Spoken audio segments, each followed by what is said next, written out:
Hello guys. तो आज हम पढ़ने जा रहे हैं 10th क्लास की हिस्ट्री का चैप्टर नेशनलिज्म इन इंडिया। तो इस चैप्टर में हम पढ़ेंगे कि कैसे 1919 के बाद सिविल डिसोबीडियंस मूवमेंट हुई, नॉन कॉपरेशन मूवमेंट हुई और कैसे हमारे इंडियन सिटीजन्स में एक नेशनलिज्म की सेंस इमर्ज होके आई ताकि वो अपने इंडिया को फ्रीडम दिला सके। नेशनलिज्म का मतलब क्या होता है? Emerging a sense of belongingness in one nation. मतलब कि लोगों को लगे कि हम एक नेशन के पार्ट हैं। ठीक है, तो ये है इस चैप्टर का बेसिक आइडिया। तो हमें पता है जो फर्स्ट वर्ल्ड वॉर हुई थी वो हुई थी 1914 से लेके 1918 तक। तो इस वर्ल्ड वॉर में वर्ल्ड पे क्या इम्पैक्ट पड़ा वो हम पढ़ते हैं। तो पहले क्या हुआ, जो इकोनॉमिक और पॉलिटिकल सिचुएशन है वो चेंज हुई। जो डिफेंस एक्सपेंडिचर था वो बढ़ गया, कस्टम ड्यूटीज़ रेज की गई और इनकम टैक्स को इंट्रोड्यूस किया गया। उसके बाद प्राइसेस इंक्रीज हो गई। 1913 से 1980 तक ऑलमोस्ट डबल हो चुकी थी प्राइसेस। उसके बाद जिसके कि मतलब जो कॉमन लोग थे उनको बहुत प्रॉब्लम्स होनी शुरू हो गई थी।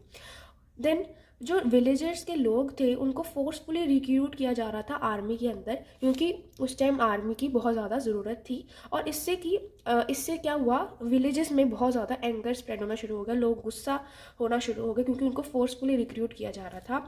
क्रॉप्स जो थी वो फेल हो गई थी जिससे कि फूड शॉर्टेज हो गई थी। प्राइजेस जो फूड प्राइजेस हैं वो इंक्रीज़ हो गई। और उसके बाद एक एपिडेमिक फैल गया, इन्फ्लुएंजा, जिससे कि और प्रॉब्लम्स आनी शुरू हो गई। देन 1921 के सेंसस में देखा गया कि 12 to 13 मिलियन पीपल जो है वो मर चुके हैं। They died because of famines और एनी अदर एपिडेमिक्स। तो ये सारा है फर्स्ट वर्ल्ड वॉर के बारे में। तो जो आपका फर्स्ट पैराग्राफ है उसमें यही क्वेश्चन बन सकता है कि फर्स्ट वर्ल्ड वॉर की क्या कॉन्सिक्वेंसेज हुई या क्या इफेक्ट्स हुए। तो ये सारे उसके पॉइंट्स हैं। देन हमारे पास है next topic, the idea of satyagraha. तो सत्याग्रह का मतलब क्या होता है? सत्याग्रह मतलब किसी जो ट्रुथ है उसको फाइंड करना, उसकी सर्च करना, उसको बोलते हैं सत्याग्रह। और ये किसने दिया था? ये महात्मा गांधी जी ने दिया था। देन हमें पता है कि जनवरी 1915 में महात्मा गांधी जी साउथ अफ्रीका से वापस आए थे। वहाँ पे एक रेसिस्ट रिजाइम के खिलाफ प्रोटेस्ट करके, जो कि ब्लैक पीपल वहाँ पे उनके साथ डिस्क्रिमिनेशन किया जाता था, वो सब करके वो जनवरी 1915 में वापस आए। तो उन्होंने इंडिया में आके बोला कि आपको सत्याग्रह के पाथ पे चलना चाहिए। सत्याग्रह क्या होता है? अब सत्याग्रह का मतलब ये होता है कि अगर आपको पता है कि आपका जो आपकी स्ट्रगल है वो आपके इनजस्टिस के ऊपर है, आपको पता है कि आपका जो कॉज है वो ट्रू है, तो आपको कोई फिजिकल फोर्स नहीं चाहिए किसी की ऑपरेसर के साथ लड़ने के लिए। आपको कोई वेंजीनियस या एग्रेशन दिखाने की ज़रूरत नहीं है। वेंजीनियस मतलब क्या होता है? मतलब आपको कोई रिवेंज की भावना रखने की ज़रूरत नहीं है। आप अपने नॉन वायलेंट होके अपने आप को वहाँ पे ऑपरेसर के खिलाफ बिना किसी फिजिकल फोर्स से लड़ सकते हैं। आपको उसकी कंसाइज मतलब किसी भी चीज़ को सही या गलत के तरीके से देखना, उसको अपील करना है। Then we have to see the truth without violence. We have to be non violent. हमें अपने ऑपरेसर को परसुएट करना है ताकि वो एक्सेप्ट करे ट्रूथ को through the use of non violence.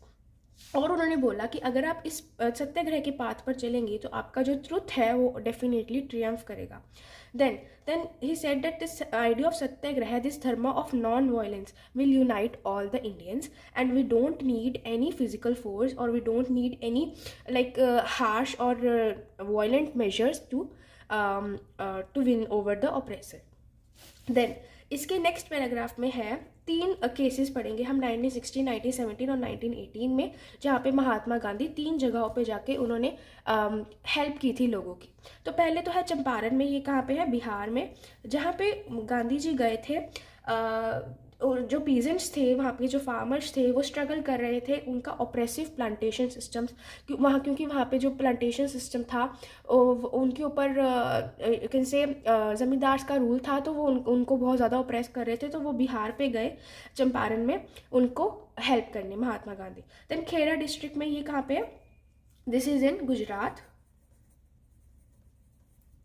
तो गांधी जी वहाँ पे गए क्योंकि वहाँ पे जो एक एपिडेमिक फैला गया था और जो क्रॉप का फेलियर हो गया था।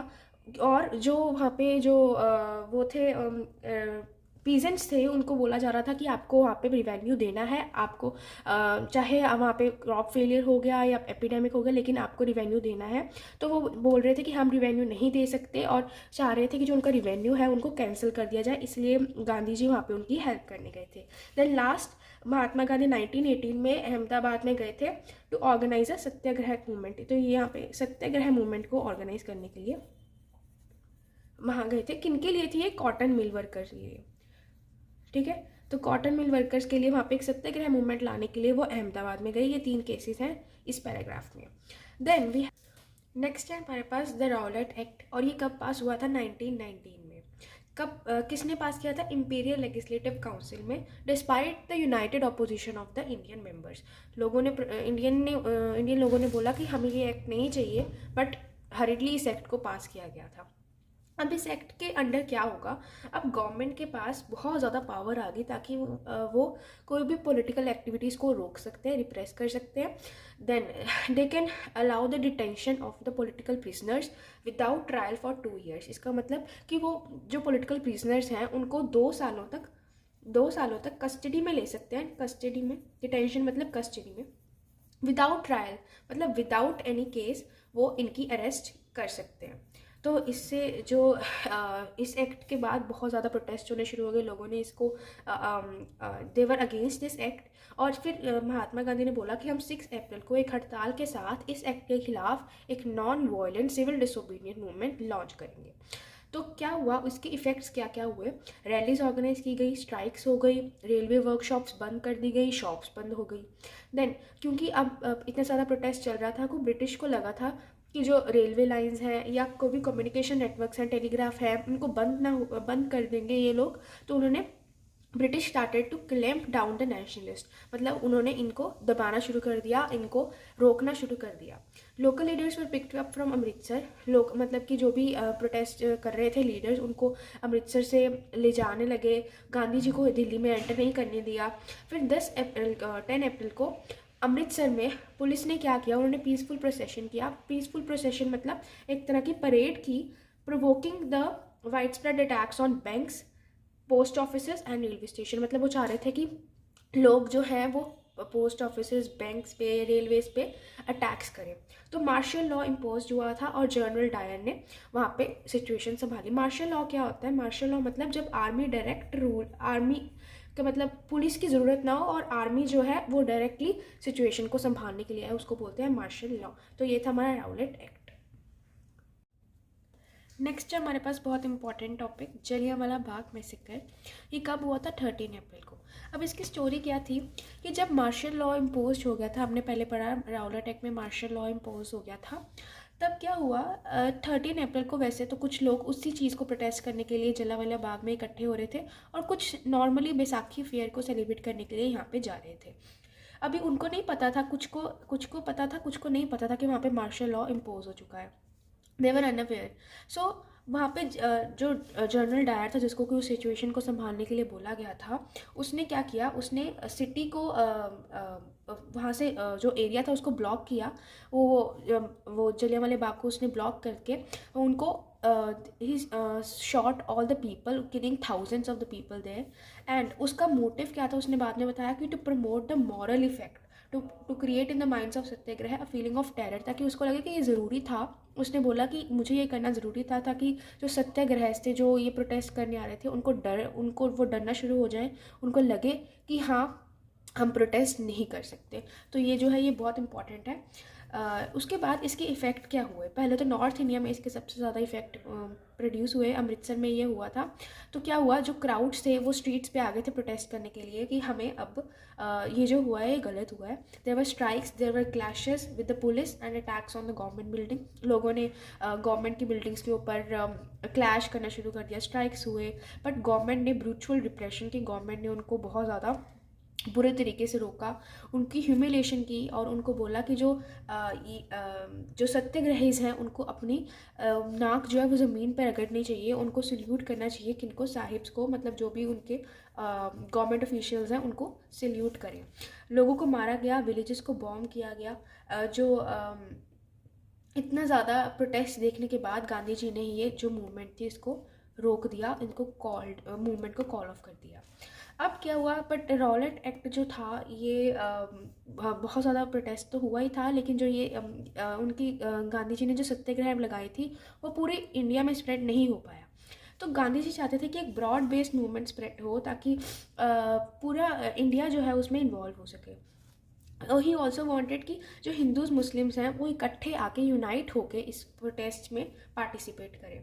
तो तब क्या हुआ था कि जो फर्स्ट वर्ल्ड वॉर है, जब फर्स्ट वर्ल्ड वॉर ख़त्म हुई थी, फर्स्ट वर्ल्ड वॉर के ख़त्म होने के बाद जो ऑटोमन एम्पायर है टर्की में जो एम्पायर था वो डिफीट हो गया था। तो अब जो उसका हेड था उसको क्या बोलते हैं, हम उसको बोलते हैं खलीफा, जो कि किसका हेड होता है, इस्लामिक वर्ल्ड का। उसको डर था कि अब कि जो ये इस खलीफा है इस्लामिक वर्ल्ड है वो एंड हो जाएगा। तो क्या हुआ कि मोहम्मद अली और शौकत अली ने मिलके बॉम्बे में 1990 के मार्च 1990 में उन्होंने क्या किया, उन्होंने एक कमेटी बनाई जिसका नाम उन्होंने रखा था खिलाफत कमेटी। और इसका मोटिव क्या था, इसका मोटिव था कि वो जो ये लीडर्स हैं मिलके ये जो खलीफा की पावर्स हैं उनको रिस्टोर करेंगे, जो कि मतलब इस्लामिक वर्ल्ड है उसको ख़त्म नहीं होने देंगे, उसकी पावर्स को रिस्टोर करेंगे।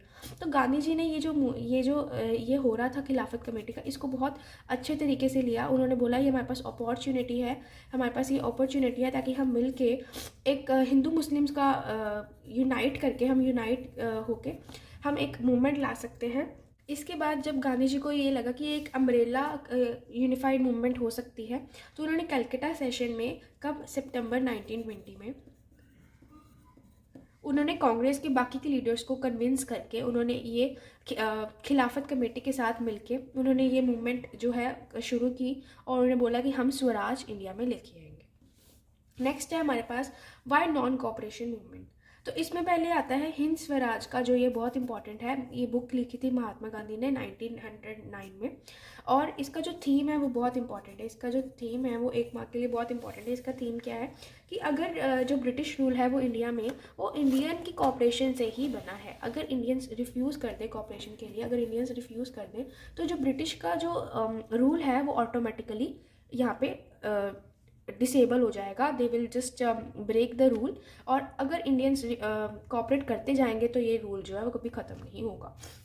उसके बाद नॉन कॉपरेशन एक मूवमेंट कैसे बनी, तो गांधी जी ने बोला कि ये जो मूवमेंट है ये स्टेजेस में बननी चाहिए, it should unfold in stages, मतलब धीरे धीरे ये स्प्रेड होनी चाहिए। तो क्या होना वो बोलते हैं आपको बॉयकट करना है सिविल सर्विसेज का, टाइटल्स का, आपको कोई भी जो कोर्ट्स हैं, रेलवेज़ हैं, आर्मी है, पुलिस है, स्कूल्स हैं या फॉरेन गुड्स हैं, आपको सबको बॉयकॉट करना है ताकि आपको उनके साथ कोऑपरेट नहीं करना। तो बोलते कि अगर गवर्नमेंट ने फिर रिप्रेशन किया, गवर्नमेंट ने हमारे साथ हमें रोकने की कोशिश की, तो हम एक फुल सिविल डिसोबीडियंस कैंपेन जो है वो लॉन्च कर देंगे। तो 1920 में गांधी जी और शौकत अली ने बहुत ज़्यादा टूर किया, they went to various places ताकि ये जो मूवमेंट है ये स्प्रेड हो सके। इसके बाद लास्ट पैराग्राफ में हमें बोला गया है कि जो कांग्रेस के बहुत ज़्यादा लीडर्स थे ना वो बहुत रिलक्टेंट थे कि जो 19 नवंबर 1920 में काउंसिल इलेक्शंस होने हैं हम उनको बॉयकॉट नहीं करना चाहते, क्योंकि movement non cooperation movement spread हो रही थी, लेकिन वो चाहते थे कि हम ये इलेक्शंस हमें नहीं छोड़ने, हमें नहीं बॉयकॉट करने हैं। और बिटवीन सितंबर एंड दिसंबर उनको कोई भी मीटिंग पॉइंट नहीं मिल पा रहा था। They were not getting any no meeting point between the supporters and the opponents. उनको कोई मीटिंग पॉइंट नहीं मिल पा रहा था, कोई भी you can say common point नहीं था, एक जो मूवमेंट जो सपोर्ट कर रहे थे और जो अपोज कर रहे थे। और इसके कारण उनके बीच में बहुत तसल होनी, यू कैन से टेंशंस शुरू हो गई कांग्रेस के अंदर। लेकिन फिर फाइनली नागपुर में दिसंबर 1920 में उन्होंने कॉम्प्रोमाइज़ किया और नॉन कॉपरेशन मूवमेंट को उन्होंने अडॉप्ट कर लिया। So thank you and have a nice day.